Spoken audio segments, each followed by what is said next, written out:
The Kepler 442b research station orbited its star with all the grace of a drunk elephant attempting ballet, which was fitting considering the diplomatic catastrophe brewing within its titanium halls. Built as a testament to interspecies cooperation, the station had instead become a masterclass in how not to manage a galactic daycare center. The architects, in their infinite wisdom, had apparently never considered that apex predators might bring their offspring to work. The Taraxians, those delightful 7-foot-tall killing machines from the Vega system, had earned their reputation the hard way. Over 3 millennia of conquest, they had carved out an empire spanning 12 sectors, leaving behind them a trail of defeated civilizations and very concerned insurance adjusters. Their natural weaponry included retractable claws capable of shredding starship hull plating, bone density that made titanium look like tissue paper, and a hunting instinct so refined it could track prey across solar systems. They were, by every measurable standard, the most efficient predators the galaxy had ever produced. Their cubs, however, presented a unique problem. While adult Taraxians were predictably dangerous in the way that black holes were predictably inconvenient, their offspring existed in that special category of lethality reserved for things that looked adorable while possessing the capability to accidentally murder you. Standing roughly 3 feet tall and covered in what could generously be described as the galaxy's most weaponized fur, Teresian cubs retained all the hunting instincts of their parents, while lacking any of the impulse control that prevented said parents from turning diplomatic meetings into impromptu gladiatorial exhibitions. Dr. Elena Vasquez had arrived at the station 6 months ago with stellar credentials in xenobiology, a disturbing enthusiasm for dangerous fauna, and the survival instincts of a lemming with depression. Her colleagues had quickly learned to recognize the particular gleam in her eyes that preceded her most inadvisable decisions, usually involving creatures that evolution had specifically designed to end human bloodlines. The station's morning briefing began, as always, with Station Commander Yexthal delivering updates with all the enthusiasm of someone reading obituaries at a funeral. The Zilthran's forearms gestured at holographic displays showing overnight incidents, which today included 3 minor diplomatic disputes, 2 equipment malfunctions, and 1 embarrassing situation involving the Morthek ambassador getting stuck in a maintenance shaft after what he insisted was a routine inspection, but what security footage clearly showed was an attempt to spy on the vegan traders' poker game. Item 7 on today's agenda, Commander Yexthal announced. His translator struggling with what sounded suspiciously like a sigh, concerns our Teresian guests and their dependents. Ambassador Thektar rose to his impressive height, his predatory grace somehow making the simple act of standing look like preparation for violence. His amber eyes swept the assembled delegates with a casual assessment of someone calculating exactly how quickly he could eliminate everyone in the room, not out of malice, but purely as an intellectual exercise. Fellow beings, he began, his voice carrying the subtle harmonics that suggested barely restrained aggression, I must once again emphasize the critical importance of maintaining appropriate distance from Teresian offspring. This is not merely a suggestion for your convenience, but a protocol designed to ensure your continued existence. The assembled aliens shifted uncomfortably. Dr. Elena, however, leaned forward with interest, which her colleagues had learned to interpret as the first sign of impending disaster. Our young, Thektar continued, possess instincts honed by millions of years of evolution on a world where everything, including the plant life, actively attempts homicide. They are not pets, they are not curiosities, and they are most emphatically not suitable for interaction with species whose primary evolutionary advantage appears to be the ability to ignore obvious danger. His gaze lingered meaningfully on the human section of the briefing room. The cubs currently aboard this station have been raised according to traditional Teresian child-rearing practices, which prioritize survival skills over social niceties. They can detect weakness at 50 meters, identify vulnerable organs through clothing, and have been known to practice hunting techniques on household objects. Last week, one of them successfully stalked and killed a maintenance drone, which they presented to their parent as a trophy. The vegan trade representative, whose species had evolved from prey animals and retained impressive paranoia, visibly shuddered. How exactly does one maintain safe distance from creatures that can reportedly move through ventilation systems? Excellent question, Thektar replied. The answer is that you do not enter areas where they might be present, you do not make eye contact, you do not show signs of weakness or injury, and under absolutely no circumstances do you attempt to interact with them in any manner that could be construed as play, nurturing, or pack behavior. Elena raised her hand. What if one of them approaches us feist? The briefing room fell silent. Fektar's expression suggested he was reconsidering his diplomatic immunity. Dr. Vasquez, he said slowly, if a Teresian cub approaches you, it means one of two things.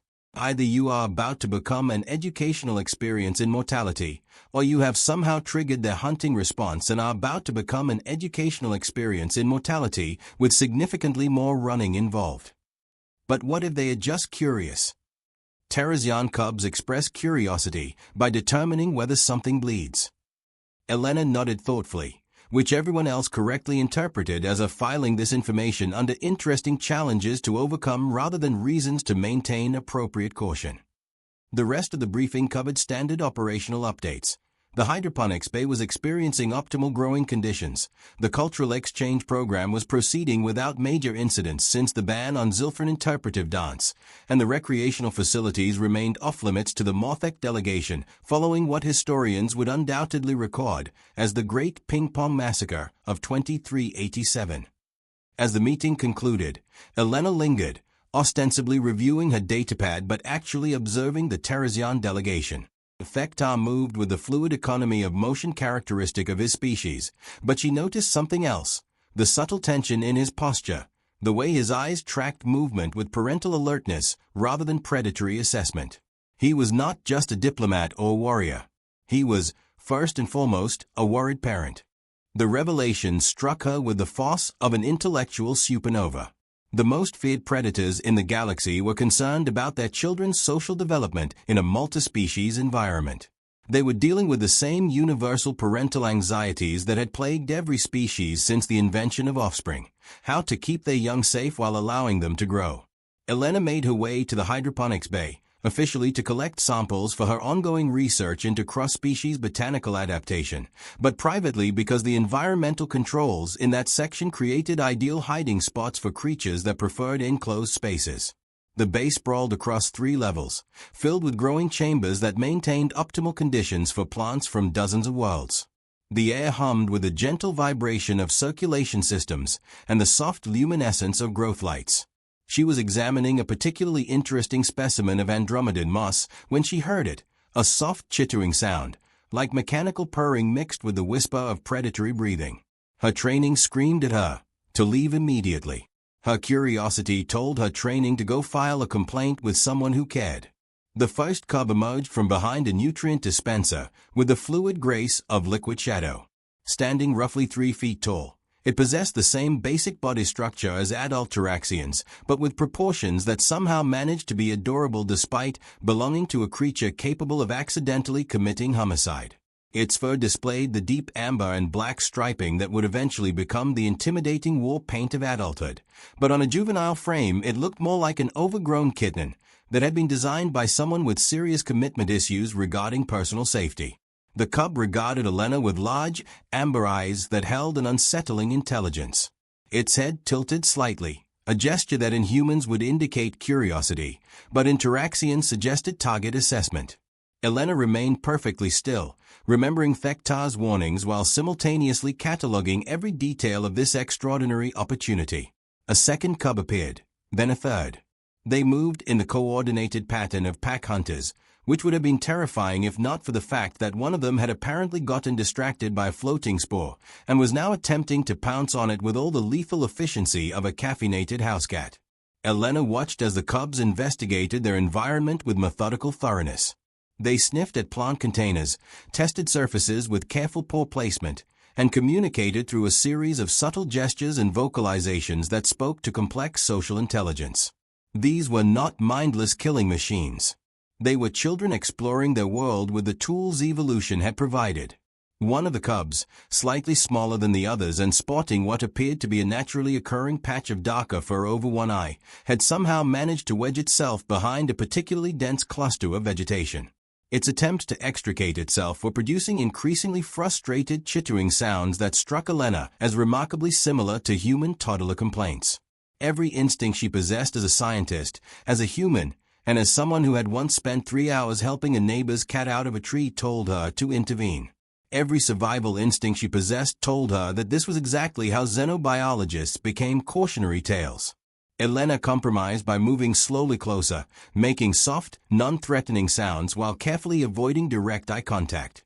The trap cub noticed her approach and went very still, its amber eyes tracking her movement with the intense focus of a security system identifying a potential threat. "Easy there, little one," she whispered, extending one hand in what she hoped was a universal gesture of peaceful intent. "Let's see what we can do about this situation." The cub's response was a soft trill that somehow managed to convey both wariness and hope. Elena carefully moved aside the obstructing vegetation, creating enough space for the cub to extract itself. Instead of immediately fleeing or attacking, it sat back on its haunches and regarded her with what could only be described as thoughtful consideration. The other two cubs had stopped their exploration to observe this interaction. Elena found herself the subject of intense scrutiny from 3 sets of predatory eyes, all belonging to creatures that could theoretically turn her into an educational display on human anatomy. Instead, the rescued cub took a tentative step forward and made a sound that Elena's professional training identified as a juvenile contact call. In simpler terms, it was asking if she was friendly. Elena's response was to slowly sit down, reducing her height to a less intimidating level and demonstrating non-aggressive posture. The cub approached cautiously, its siblings following at a distance that suggested they were prepared to either join the interaction or avenge their brother, depending on how events unfolded. What happened next would later be described by security footage reviewers as either the most remarkable breakthrough in interspecies communication or the most elaborate suicide attempt in recorded history. The cub brushed against Elena's hand with the side of its head, a gesture that in adult Taraxians would indicate acceptance of pack status. Elena responded by gently scratching behind what she assumed were the equivalent of ears, an action that produced a rumbling purr that seemed to vibrate through the deck plating. Within minutes, all 3 cubs had deemed her acceptable company. They explored her equipment with careful curiosity, allowed her to examine their fur and paw structure, and responded to her quiet commentary with vocalizations that suggested active listening. Elena found herself thinking of them not as dangerous predators, but as remarkably intelligent children who happened to possess built-in weaponry. She was so absorbed in her observations that she failed to notice the growing crowd of onlookers gathering at the hydroponics bay entrance. Word had spread throughout the station with a speed typical of enclosed communities faced with unprecedented entertainment. Aliens from 6 different species pressed against the viewing ports, watching in fascination as a human engaged in casual social interaction with creatures that their respective governments had classified as approach only with overwhelming firepower. The Zilthran security chief was frantically consulting his emergency protocols, trying to find a procedure that covered human voluntarily enters predator enclosure. The Morthek cultural attaché was recording everything for what he planned to title Humanity, a study in adaptive insanity. Even the typically stoic vegan traders had abandoned their poker game to witness what they assumed would be either a remarkable scientific breakthrough or a very short live-action horror show. Elena, blissfully unaware of her audience, was discovering that Terrazian cubs possessed several traits that had not appeared in any official documentation. They were playful, engaging in mock combat that looked terrifying but involved carefully controlled movements designed to avoid actual injury. They were curious, investigating her equipment and clothing with the thorough attention of natural scientists. Most surprisingly, they were affectionate, seeking physical contact and responding positively to gentle handling. The largest of the 3 cubs, whom Elena had mentally designated as the group leader, had claimed her lap as an optimal resting location. Its siblings flanked her on either side, creating a tableau that looked like a children's book illustration if one ignored the fact that her companions could theoretically disembowel a Morthek without breaking their purr. It was at this moment that Ambassador Thektar chose to conduct his routine inspection of the cub's whereabouts. The ambassador's arrival was announced by a sound that Elena's hindbrain immediately classified as large predator experiencing emotional distress. His 7-foot frame filled the hydroponics bay entrance, amber eyes taking in the scene with the rapid processing speed of someone whose worst nightmares were being realized in real time. The cubs, recognizing parental authority, immediately adopted postures of innocence that would have been convincing if not for the fact that they were clearly using Elena as a shield between themselves and their guardian's displeasure. Dr. Vasquez, Fekta said, his voice carrying harmonics that suggested belly-controlled panic. Please move away from the juveniles. Slowly. Elena looked up from her position as an impromptu cub cushion. Actually, Ambassador, I think there might be some misconceptions about their behavioral patterns. They are remarkably social and seem to respond well to non-threatening interaction. They are responding to you as they would to injured prey, Fekta replied, moving carefully into the bay. This apparent affection is actually pre-feeding behavior. Then why am I not being fed upon? The question hung in the air with the weight of scientific inquiry backed by empirical evidence. Fekta paused, his predatory instincts warring with parental concern and growing confusion. The cubs, sensing his hesitation, pressed closer to Elena in a display of protective behavior that directly contradicted everything he understood about their species' development. The cub in Elena's lap chose this moment to demonstrate its affection by presenting her with what appeared to be a small, deceased maintenance drone that it had been saving for a special occasion. Elena accepted the gift with the appropriate level of gratitude, which seemed to please the cub enormously. Ambassador, Elena said carefully, I believe your cubs may be exhibiting pack-bonding behavior.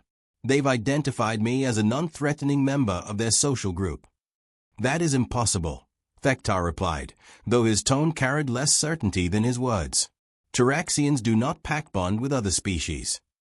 Your cubs might disagree with that assessment.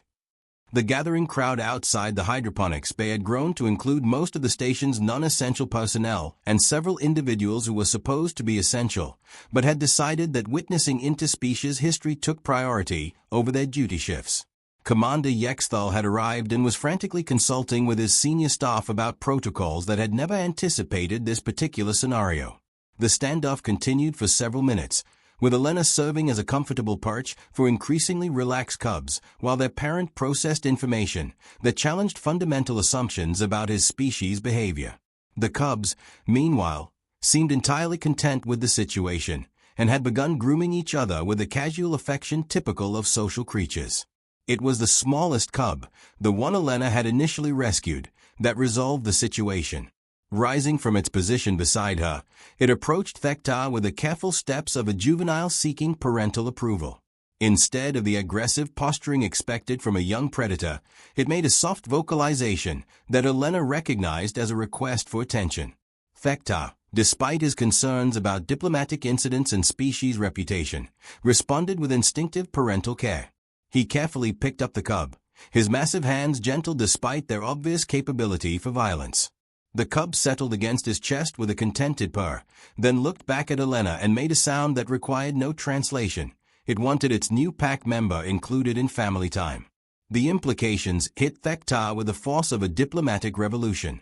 His cubs had not simply tolerated human contact, they had actively sought it, enjoyed it, and were now requesting its continuation.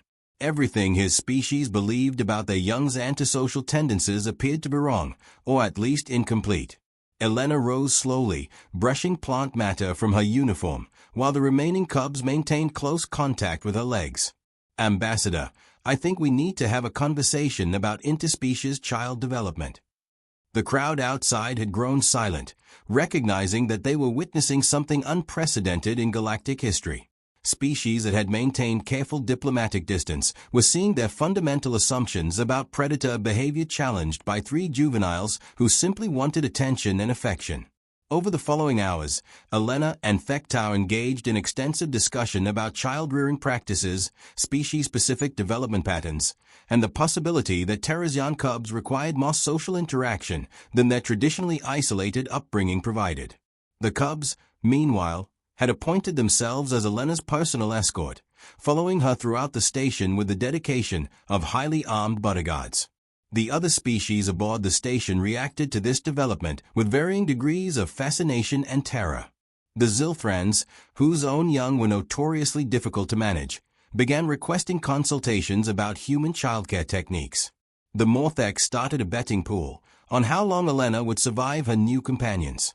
The vegan traders, ever practical, began calculating the potential profit margins of interspecies daycare services. Elena found herself adapting to her role as unofficial cub guardian with surprising ease. The cubs, whom she had begun thinking of as Patches, Bounce, and Grump based on their distinctive personalities, proved to be remarkably well-behaved when their needs for attention and stimulation were met. They followed her through her daily routines, participated in her research activities with careful curiosity, and had apparently appointed themselves as her personal protection detail. The first test of this new arrangement came when Dr. Kellogg's, a Morphic researcher known for his aggressive personality and poor impulse control, attempted to intimidate Elena during a disagreement about resource allocation. His approach was halted when three small shadows emerged from their positions around Elena's workstation, their juvenile features suddenly displaying the predatory focus that made adult Taraxians the stuff of nightmares. Dr. Kellogg's found himself facing creatures that looked adorable, but were regarding him with a clinical assessment of predators evaluating prey. The cubs made no threatening gestures, issued no warnings, simply positioned themselves between Elena and the perceived threat while radiating an aura of potential violence that made the air itself seem dangerous. The confrontation ended with Dr. Kellogg's apologizing profusely and retreating to what he hoped was a safe distance. The cubs, satisfied with their threat assessment, returned to their previous activities as if nothing had occurred. Elena realized that she had acquired the most effective bodyguards in the galaxy, and they came with built-in purr functionality. Word of the human cub whisperer spread beyond the station, with the speed typical of remarkable news in an interconnected galaxy. Diplomatic channels buzzed with reports of unprecedented interspecies cooperation. Xenobiology journals began requesting papers on pack-bonding behavior in traditionally non-social predators. Several governments quietly began reassessing their policies regarding Teresian diplomatic relationships. Elena's daily routine evolved to accommodate her new responsibilities. Mornings began with cub feeding time, which involved providing them with appropriate nutrition, while they provided her with detailed reports on overnight activities delivered in chittering commentary. Afternoons were dedicated to research, with the cubs serving as enthusiastic assistants who seemed to understand the importance of not contaminating samples despite their natural curiosity about everything. Evenings had become informal training sessions, where Elena worked with Thektar to develop appropriate interaction protocols. The cubs participated in these sessions with the patience of students, learning to moderate their natural predatory responses while maintaining their protective instincts. The breakthrough came when Elena suggested that the cubs might benefit from interaction with young from other species. The proposal triggered extensive debate among the diplomatic staff, with most participants assuming that introducing Teresian cubs to other juveniles would result in an interspecies incident requiring military intervention. Instead, the carefully supervised meeting between the cubs and a group of young Zilthrans resulted in immediate fascination on both sides. The Zilthran juveniles, naturally curious and social, were delighted to discover that the fearsome Teresian cubs were actually playmates who happened to possess impressive physical capabilities. The cubs, in turn, seemed to enjoy the novel experience of interacting with beings who were not intimidated by their presence. Within weeks, the station's recreational areas had been transformed into an unofficial interspecies playground. Young beings from multiple worlds engaged in games that required careful supervision, but produced remarkable social development. The cubs learned to moderate their natural hunting behaviors while maintaining their protective instincts. The other juveniles gained confidence from association with the galaxy's most effective predators. Elena found herself running what amounted to an interspecies daycare center, a role for which her xenobiology training had not prepared her, but which seemed to suit her natural inclinations. The cubs had become her primary assistants, helping manage interactions between different species young, while serving as living examples of successful cross-species socialization. The transformation in Teresian diplomatic relationships was remarkable. Species that had previously maintained careful distance began requesting cultural exchange programs. Trade agreements were negotiated with enthusiasm rather than apprehension. The cubs had somehow accomplished what centuries of traditional diplomacy had failed to achieve. They had made their species approachable. Thektar, initially concerned about his cubs' unusual behavior, began to recognize the benefits of their social development. They displayed increased confidence, better communication skills, and a broader understanding of galactic diversity. Their traditional predatory abilities remained intact, but had been supplemented with social intelligence that made them more effective leaders rather than simply more efficient killers. The station's success led to requests from other diplomatic facilities throughout the galaxy.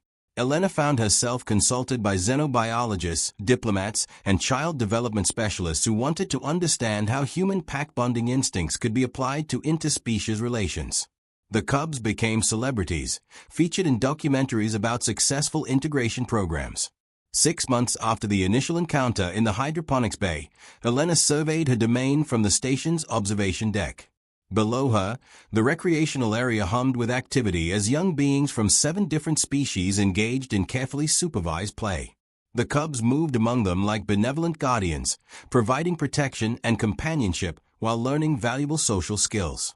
Patches had claimed a position near the entrance where he could observe all activities while remaining available for consultation on matters requiring predatory expertise. Bounce had appointed himself as the official greeter for new arrivals, his enthusiastic welcomes initially terrifying, but ultimately appreciated by visitors. Grump had discovered a talent for conflict resolution, his mere presence enough to discourage disputes, while his surprisingly gentle nature made him an effective mediator. Ambassador Thektar joined Elena at the observation deck, his massive frame moving with the relaxed confidence of someone whose parental anxieties had been successfully resolved. Dr. Vasquez, I must admit that your species' approach to child-rearing has produced remarkable results. Elena smiled, watching as Patches carefully helped a young Zilfrin navigate a climbing structure, while Bounce provided enthusiastic encouragement and Grump supervised from a strategic vantage point. I think the cubs were always capable of this behavior, Ambassador. They just needed the opportunity to express it. Perhaps, Thektar mused, we have been so focused on preparing our young for survival that we forgot to prepare them for living. The observation was interrupted by commotion from the play area below. A new arrival, a juvenile from a species Elena didn't recognize, had entered the recreational space with the hesitant manner of someone expecting hostility. The station's various young beings had paused their activities to assess the newcomer, creating the kind of tense silence that preceded either acceptance or conflict. Elena watched as the cubs immediately recognized the situation and responded with the social intelligence they had developed over months of interspecies interaction. Patches approached the newcomer with careful, non-threatening movements, while vocalizing soft reassurances. Bounce provided backup support by engaging other juveniles in activities that demonstrated the area's welcoming nature. Grump positioned himself where he could intervene if necessary, while maintaining a relaxed posture that suggested safety rather than threat. Within minutes, the new arrival was integrated into ongoing activities, guided by cubs who had learned to translate their protective instincts into nurturing behavior. Elena realized that she was witnessing the evolution of an entirely new approach to interspecies relations, one based on the fundamental understanding that most beings, regardless of their species' reputation, simply wanted to belong somewhere. The irony was not lost on her. The galaxy's most feared predators had become its most effective ambassadors, not through displays of strength or demonstrations of superiority, but through the simple act of caring for others. The cubs had accomplished what armies and diplomats had failed to achieve. They had created a space where beings from different worlds could coexist not just peacefully, but joyfully.